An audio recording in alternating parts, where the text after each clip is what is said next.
Hello everyone, welcome back to my channel. तो friends, आज की वीडियो में मैं डिस्कस करने वाली हूँ how to prepare for JEE Main 2024 so that you can score 99 percentile in your first attempt. आज की इस वीडियो को अंत तक जरूर देखना बिकॉज कंसाइज वीडियो है एंड कट टू कट आपको सारे पॉइंट्स मैंने एक्सप्लेन किए हैं। अलॉन्ग विद दिस, अगर आप लोग मेरे चैनल पर नए हैं तो जल्दी से जाकर इस वीडियो को लाइक कर दीजिए एंड मेरे चैनल को सब्सक्राइब करना मत भूलिएगा। तो चलिए आज की वीडियो को शुरू करते हैं। तो friends, as you all know कि जेईई मेन के सेशन 1 का एग्जाम जो है वो जनवरी में कंडक्ट होगा एंड मोस्ट प्रोबेबली अगर आप लोग फर्स्ट अटेम्प्ट के लिए प्रेफर कर रहे हैं तो आपके एग्जाम्स जो है वो 24 जनवरी से स्टार्ट हो जाएंगे। तो at this point of time आप लोगों ने जितना पढ़ना था आप पढ़ चुके हैं। अब टाइम जो है वो सिर्फ और सिर्फ रिविजन का बचा है बिकॉज अगर आज से देखा जाए तो सिर्फ 20 डेज आप लोगों के पास बचे हैं एग्जाम देने के लिए एंड 20 डेज के बाद आप लोग एग्जाम सेंटर में होंगे, एग्जाम दे रहे होंगे। तो अब अगर बात करें कि आपको रिवाइज कैसे करना है, क्योंकि जितना प्रिपेयर करना था आपके एंड से हो चुका है, अब रिविजन का टाइम आ गया है। तो रिविजन भी आपको बहुत ही अच्छे तरीके से करनी है। रिविजन के बारे में बताने से पहले मैं आपको एक और इम्पोर्टेंट चीज बताने वाली हूँ जो कि मोस्टली हर एक स्टूडेंट को पता है बट आप लोगों ने उसके पीछे के इम्पोर्टेंस को इग्नोर कर दिया है जस्ट बिकॉज ऑफ प्रेशर की वजह से। अब ये सबको पता है कि जेईई मेन का एग्जाम जो है वो 2 सेशन में कंडक्ट हो रहा है, दैट इज सेशन 1 जो कि जनवरी में होगा एंड सेशन 2 जो कि अप्रैल में होगा।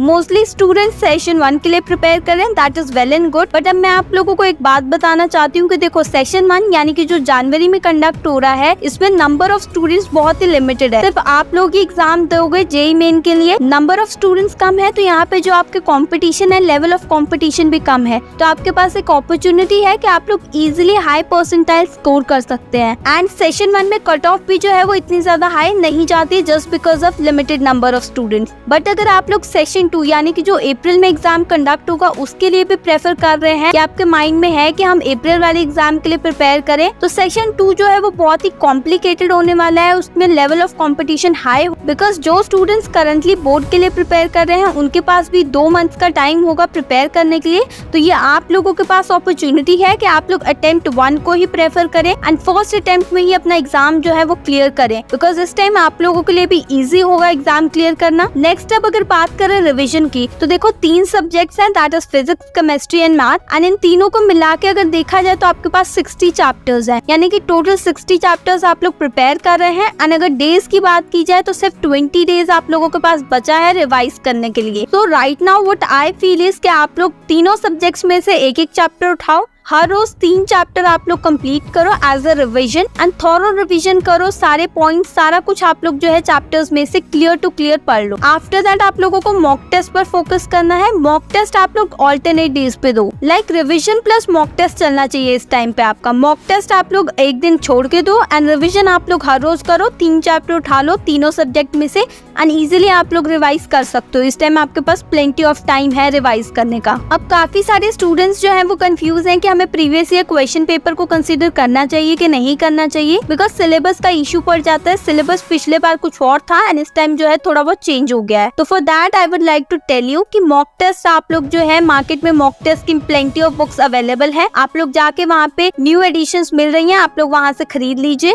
आपको सारा अपडेटेड वर्जन मिलेगा सिलेबस का, तो ऐसा सिलेबस का कोई इशू नहीं रहेगा मॉक टेस्ट के लिए। अब अगर बात करें प्रीवियस ईयर क्वेश्चन पेपर की, कि क्वेश्चन पेपर कंसीडर करना चाहिए कि नहीं, देखो मॉक टेस्ट जो है जितने भी आपके न्यू एडिशन के बने हैं वो प्रीवियस ईयर के क्वेश्चन पेपर को कंसीडर करके ही बनते हैं। बट स्टिल आप लोग अपने तरफ से भी जो है वो प्रीवियस ईयर के क्वेश्चन पेपर को रात को एक बार देख लेना कि उसको मतलब जस्ट एज अ लुक डाल देना कि हाँ कौन कौन से क्वेश्चंस आए हैं एंड क्या आपको ये क्वेश्चंस के आंसर्स आते हैं कि नहीं। एक और चीज मैं आपको बताना चाहती हूँ कि लाइक आप लोगों के कई कंसेप्ट होते हैं जो आपको नहीं समझ में आते चाहे जितना भी पढ़ लो, तो उन कंसेप्ट को आप लोग ना अलग रखो कि हाँ इस सब्जेक्ट का या इस चैप्टर का ये कंसेप्ट मुझे आज अलग रख देना बिकॉज ये मेरे को समझ नहीं आ रहा। तो एट द एंड जो पूरा दिन आप लोगों ने जितना पढ़ना था पढ़ लिया, प्रॉपर रेस्ट ले लिया जितना आपको लेना है। आफ्टर डिनर जब सोने से पहले आपको क्या करना है, उन कंसेप्ट्स को एक बार रीड आउट कर लेना है। अब हर रोज अगर आप लोग उन कंसेप्ट्स को रीड आउट करोगे, जो जो कंसेप्ट्स आपके मतलब प्रॉब्लम क्रिएट कर रहे हैं, तो एक तरीके से आपको उसकी हैबिट पड़ जाएगी एंड आपको पता रहेगा कि हाँ मतलब ये क्या है, इसका कंसेप्ट क्या, आपको क्लियर होते जाएंगी चीजें। तो इसलिए उन टॉपिक्स को रिवाइज करो हर रोज जो आपको प्रॉब्लम क्रिएट कर रहे हैं। ये जो मैंने कंसेप्ट्स कहा है आपको कि जो आपके डाउटफुल कंसेप्ट्स हैं, इनको सिर्फ रीड करना है, इन पे ज्यादा ध्यान नहीं देना, बस हाँ रीड कर लो हर रोज रात को थोड़ा थोड़ा, इससे क्या होगा कि क्लियर हो जाएगा। बाकी ओवरऑल अगर हफ्ते की बात करें तो हफ्ते में आप लोग 3-4 मॉक टेस्ट इजीली कंडक्ट कर लोगे एंड अपने आप को चेक भी कर लोगे कि हाँ कितना कम मुझे आता है एंड कहाँ पे मैं पीछे जा रहा हूँ। At the end if you like this video, don't forget the like button and do subscribe to my